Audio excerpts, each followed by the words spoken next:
Okay, so we should be all live now. Hello guys, welcome back to another stream. Going to be quite a short one, but we're just watching for CPI. It's going to be released in about 45 seconds from now. Here are the expected numbers. We're forecasted 0.2% on just normal CPI, that's month on month, 5.1 on the year on year, and the core CPI month on month, 0.4%.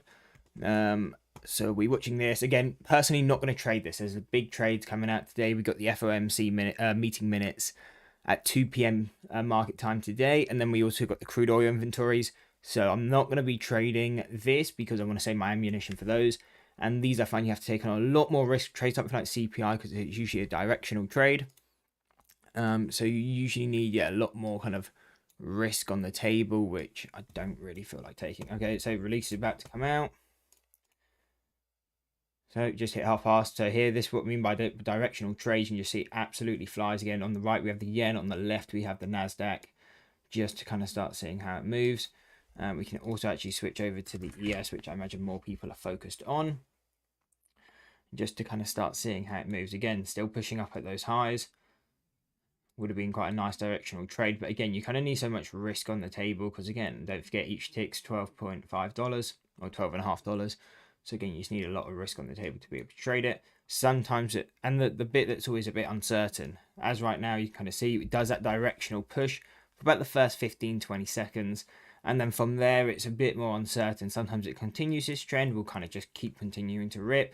Other time it kind of fades, comes back down to kind of the open.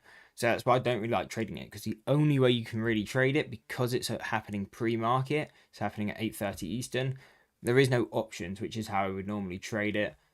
Just because, again, there's a lot less risk on the table. But as I can't really manage the risk with the futures, again, the spreads are going to be wide. I think there's just a lot of risk to be taken. And again, don't really need it. So in this case, it doesn't look like it's fade. It looks like it might be more directional. Just to show you, the release has come out. We're looking at 0.4 on the month on month. That's core. Oh, there we go. Core consumer price index 5.6. And non-core consumer price 5%. So everything came in a bit under expectations. Now this is relatively good, and why the market is spiking on this news is don't really know why.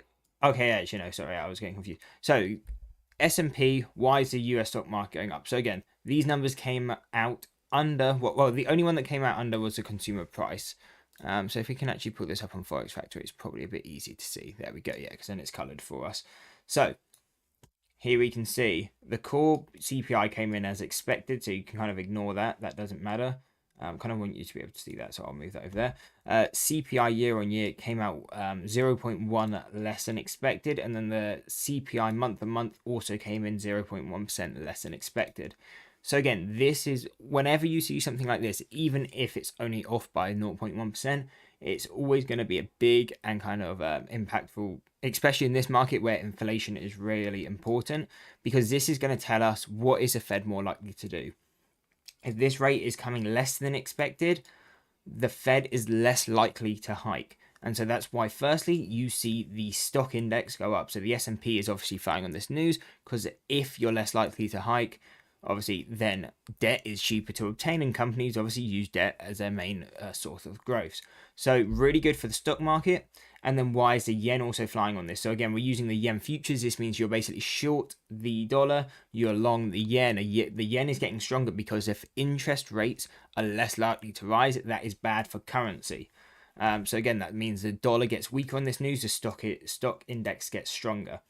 So that's kind of just a breakdown on why this reaction happens. Again, the problem I think with trading this is if you can get that information nice and quick, again, you can make a really successful trade on it. But firstly, the time, I mean, you saw this within about 2 seconds, you were already up around kind of like this 4155. By that, if you probably saw the yen, because you could actually see the spreads on the yen there. Actually, you could have seen them up here, but I don't know how big that is on the screen you're watching. But again, the spreads were most likely really wide. So again, let's say it's a 10 tick spread, you're instantly going to be down $125 a contract. as soon as you hit in. So not only then does it need to go up 10 ticks just to kind of get you break even, again, then you still got to account for that spread. So on these kind of news, that's why I don't really like trading things like CPI. Yes, there can be a lot made. Actually, probably my most successful trade was ever on CPI, and that was on the December CPI release when I did used to trade it on the futures.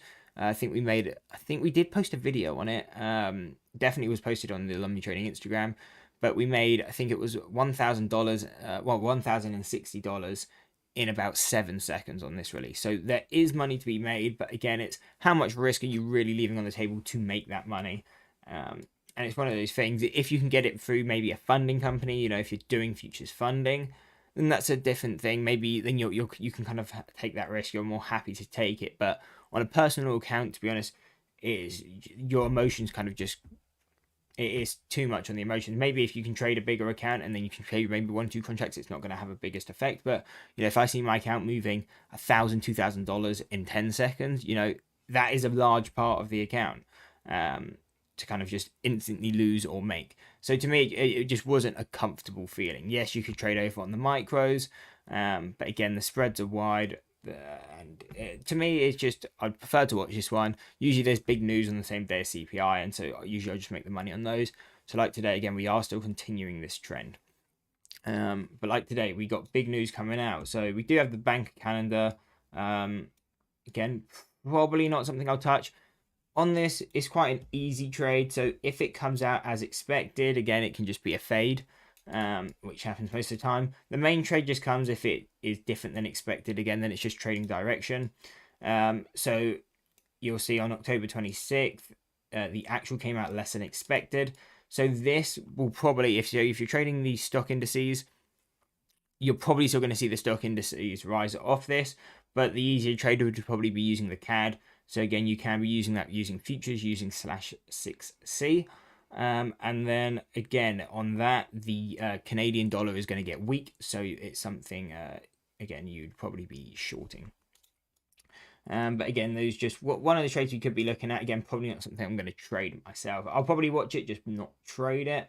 Unless it is different to the expectation. If it is, then I'll probably hit him with a trade. Or if it comes out as expected but has a really big move, then again, I'll go in for that fade. And then you also got the Bank of Canada press conference at 11. Again, not going to be something I touch. So the main focus I have for today, 10:30 crude oil inventories. Again, trade this every week. One of my favorite trades to take each week. So we'll be trading that. And then the other main thing I'll be watching is at 2 p.m. Eastern Standard Time, market time. Again, if you're in the UK, which I don't know how many of you actually are, that's going to be 7 p.m. So, you have to come back to the computer for that.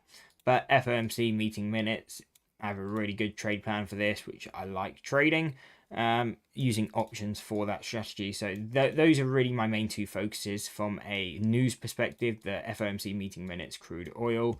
And then obviously I got the technical option trades if they provide opportunities. Obviously I'll get to those as well. So again, the CPI's moved, again, starting to slow down already. Again, the yen, I mean, absolutely kind of flew on this news. Let's quickly just see. So that's moved around 600 points. I think it's 0.05 per tick. So is that 125 ticks roughly the yen has moved? That may be my maths being wrong. We can quickly check. We want it to be more accurate.